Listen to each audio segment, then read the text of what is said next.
ಎದ್ದೇಳು. ಇದೇನಪ್ಪ ನಿನ್ನ ಕೈಯಲ್ಲಿರುವುದು? ಚಿಕ್ಕಪ್ಪ ಶಾಲೆಯಲ್ಲಿ ಹೆಚ್ಚಿನ ಅಂಕಗಳನ್ನು ಪಡೆದುಕೊಂಡಿದ್ದೆನಲ್ಲ, ಅದಕ್ಕೆ ಅಪ್ಪ ಜಾಣ ಮರಿಯಪ್ಪ ನೀನು. ಈ ಭಾರತಾಂಬೆಯ ಹೆಮ್ಮೆಯ ಪುತ್ರನೆನಿಸಿಕೊಳ್ಳಬೇಕು ನೀನು. ಶಿವ ಪಾರ್ವತಿ ಅಂತ ಬಂದೆ ತಾಯಿ, ರಾಮ ಲಕ್ಷ್ಮಣರಂತ ಚಿಕ್ಕಪ್ಪನಿರುವಾಗ ನಾನು ಜ್ಞಾನ ಪೀಠ ಪ್ರಶಸ್ತಿ ಪಡೆದುಕೊಳ್ಳುತ್ತೇನೆ. ಹಾಗೆ ವಿಜಯಕರ ಹಾಗೆ ಪಡೆದುಕೊಳ್ಳುತ್ತೇನೆ ಚಿಕ್ಕಪ್ಪ. ಅಲ್ಲ ರೀ, ಬಳ್ಳಿಯಂತೆ ಕಾಯಿ, ತಂದೆಯಂತೆ ಮಗ ಅಲ್ವೇ? ನನಗೊಬ್ಬನಿಗೆ ಏಕೆ ಸೀತಾ, ನಿನಗೂ ಮಗನಲ್ಲವೇ?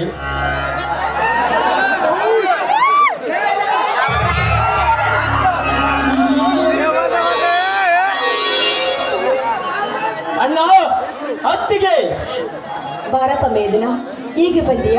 ನಿನ್ನ ವಿದ್ಯಾಭ್ಯಾಸ ಹೇಗೆ ನಡೆದಿದೆ? ಥು, ಬೆಂಕಿ ಹಾಕು ಅತ್ತಿಗೆ ನನ್ನ ವಿದ್ಯಾಭ್ಯಾಸಕ್ಕೆ.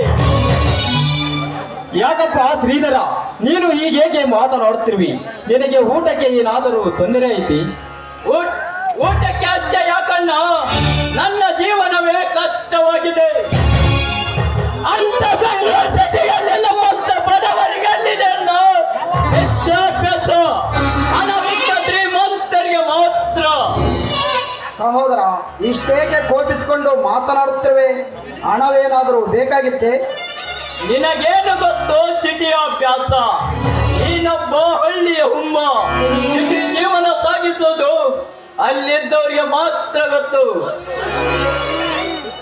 ಯಾಕಪ್ಪ ಶ್ರೀಧರ್, ಅವನನ್ನ ಹಳ್ಳಿ ಹುಮ್ಮಂತ ಮಾತಾಡ್ತಾ ಇದೀಯಾ? ಅವನು ಕೂಡ ನಿನ್ನ ಅಣ್ಣ. ಯಾಕೆ ಹಣಕ್ಕೇನಾದ್ರೂ ತೊಂದರೆ ಆಗಿದ್ರೆ ಹೇಳು. ಹೌದು ಅತ್ತಿಗೆ, ಹಣದ ಕೊರತೆ ಇದೆ. ಈಗ ನನಗೆ 20,000 ರೂಪಾಯಿ ಬೇಕು. ಸೋದರ, ದುಡಿದು ಹೊಟ್ಟೆ ತುಂಬಿಸಿಕೊಳ್ಳಲು ಆಗದಂತ ಈ ಕಾಲದಲ್ಲಿ 20,000 ಅಂದರೆ ಏನಪ್ಪ, ಎಲ್ಲಿಂದ ತಂದು ಕೊಡಲಿ? ಅಣ್ಣ, ಹಣ ಕೊಡ್ತೀಯೋ ಅಥವಾ ನನ್ನ ದಾರಿ ನಾನು ನೋಡಿಕೊಳ್ಳಲು?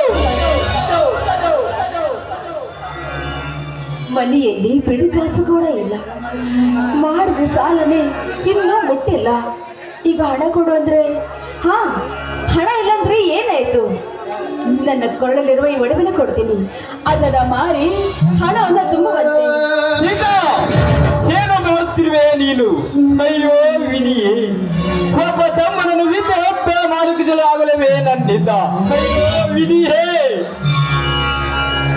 ಸ್ವಾಮಿ, ಶ್ರೀರಾಮನಂಥ ಪತಿ ನೀವು ನನಗೆ ಇರಬೇಕಾದ್ರೆ ಈ ಸೌಭಾಗ್ಯ ನನಗೆ ಆಗ್ಬೇಕು.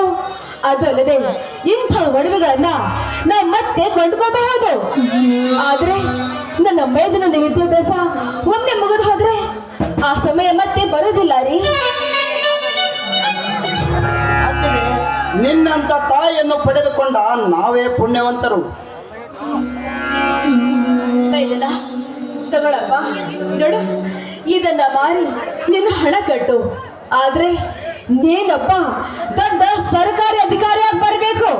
ಅದೇ ನಮ್ಮೆಲ್ಲರ ಆಸೆ.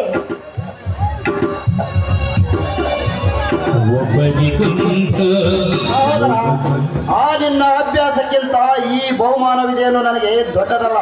ಇದನ್ನು ತೆಗೆದುಕೊಳ್ಳಪ್ಪ. ಚಿಕ್ಕಪ್ಪ, ಇದನ್ನು ಮಾರಿದರೆ ಕಡಿಮೆ ಹಣ ಸಿಗಬಹುದು, ಆದರೆ ಇದಕ್ಕೆ ಬೆಲೆ ಕಟ್ಟಲು ಯಾರಿಂದಲೂ ಸಾಧ್ಯವಿಲ್ಲ. ಹಾಗೆ ನೀನು ಆಗಬೇಕು.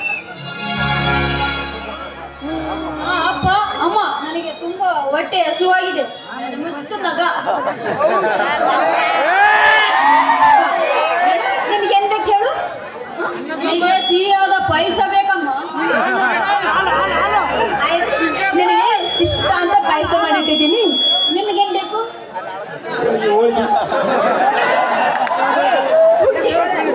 ಆಯ್ತು. ಅಲ್ಲಿಗೆ ಅದಕ್ಕೂ ಮುಂಚೆ ನಿಮ್ಮ ಮಧುರ ಕಂಠದಿಂದ ಒಂದು ಉಪ್ಪದ ಗೀತೆ ಹಾಡು. ನನಗೆ ಆಸೆ ಆಗುತ್ತ, ನಿಮ್ಮ ಅಣ್ಣ ಚೆನ್ನಾಗಿ ಹಾಡ್ತಾರ. ನನಗಿಂತ ಚೆನ್ನಾಗಿ ನಿನಗೆ ಆಡ್ತೀಯಲ್ಲ, ನೀನೇ ಆಡು.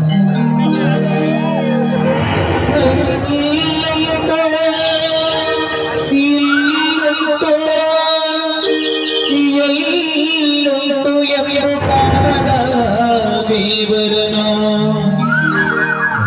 ಮುಳುಗುವುದು ಏಕೆ ಹರಿಯುವ ನೀರಲ್ಲಿ ಮುಳುಗಿ ಏಳುತ್ತ ಬುದ್ಧಿ ದೊರೆಯುವುದು ಎನ್ನುವ ಕಲ್ಪನೆಯೇ